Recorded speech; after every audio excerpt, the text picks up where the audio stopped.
আসসালামু আলাইকুম রহমতুল্লাহ। আজ একটা হাদিস নিয়ে আলোচনা করব। হাদিসটি বলেন হযরত জাবের ইবনে আব্দুল্লাহ রাদিয়াল্লাহু তাআলা আনহু হতে বর্ণিত। তিনি বলেন রাসূল সাল্লাল্লাহু আলাইহি ওয়াসাল্লাম বলেছেন, যে ব্যক্তি এই দোয়াটি 11 বার পাঠ করবে আল্লাহ তাআলা তাকে 20 লক্ষ নেকি দান করবে। সুবহানাল্লাহ। সেই দোয়াটি হলো লা ইলাহা ইল্লাল্লাহু ওয়াহদাহু লা শারীকা লাহু আহাদান সামাদান লাম ইয়ালিদ ওয়া লাম ইউলাদ ওয়া লাম ইয়াকুল লাহু কুফুয়ান আহাদ।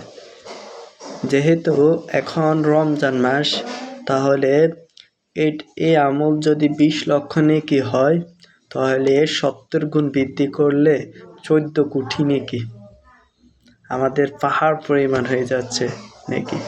তো আমরা এত ছোট একটা দোয়া, এত বেশি নেকি, আমরা এই আমলটা যদি